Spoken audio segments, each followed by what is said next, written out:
being part of life instead of trying to be part of life. Yeah.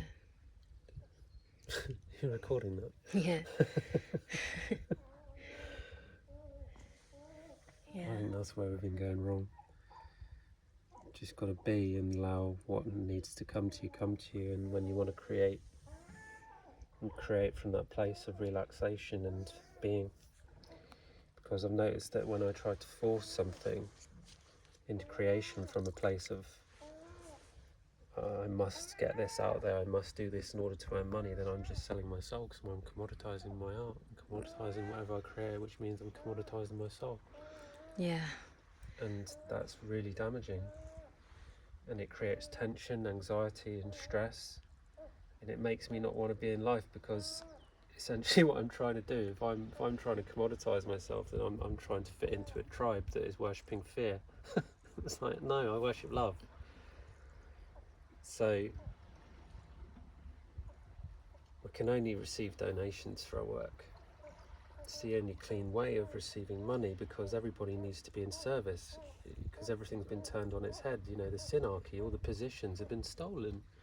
All these people who are in positions of power on the opposite side, in the correct, how do I say this?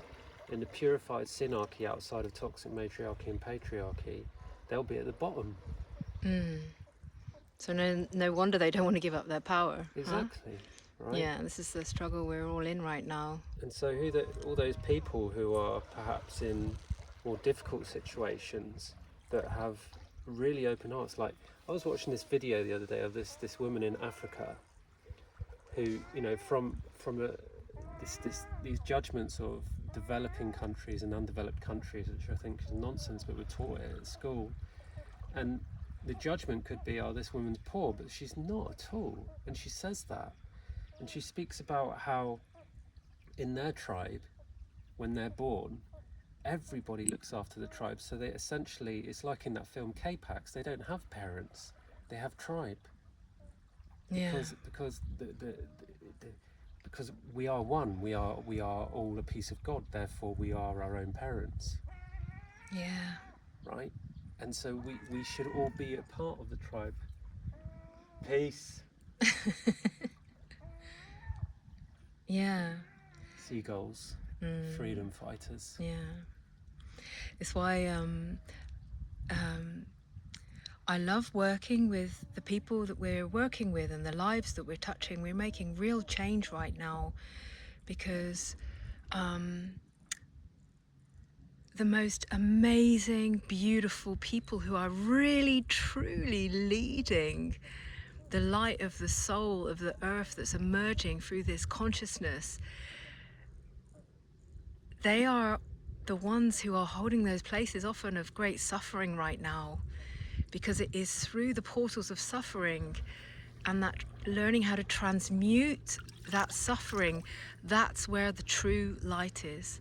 That's where the true light work happens. And this is why I can feel it, because I've been through it and you have as well. We can feel it.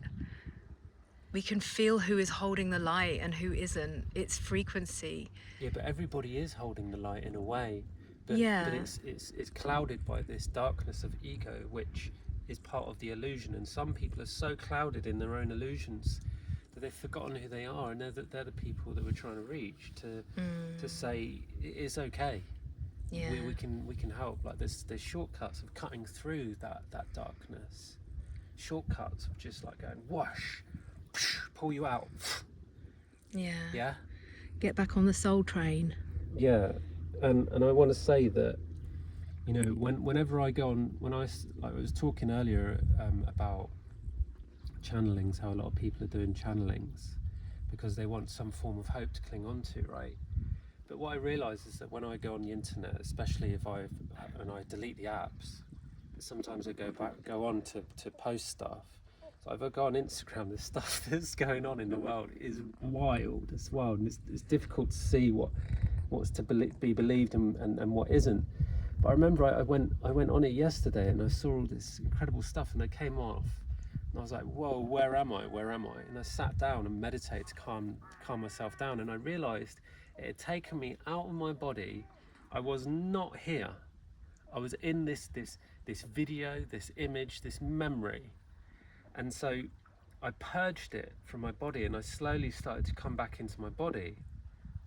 Because what those, I don't know how they do it, but the technology, it kind of takes the light, it sucks the light through the screen, and it creates this fear in the heart where the soul's like, no, I don't want this. And it shoot up into the head, stuck in the mind, can't feel anything. And so when I came back in, I realised it takes us away from life. Like, I'm here down in the beach, and I had resistance coming here, and it's because of the amount of love that's here. Yeah. It's the only reason I would be afraid, right? And yeah, I realise you can get more inspiration and hope from being here on the earth, in life, than you can on the internet. Yeah. Or from a channeling from the Galactic Federation of Light. For sure. Yeah. No offense to GFL, our bros and sisters, but you know, they'd 100% agree with me. Yeah. They would. Yeah. Have to be here. They told us to be in life. Connect. They told us to have fun. They told us to celebrate. They told us to have joy. They didn't tell us to be serious all the time and make sure you get your work done. It's quite the opposite, actually. It's create, relax, have fun, make love, not war. Yeah. Get that in your medicine pouch. Even the seagulls laugh when you hear them. Yeah. Brilliant. Thank you, darling. You're incredible. Thank you.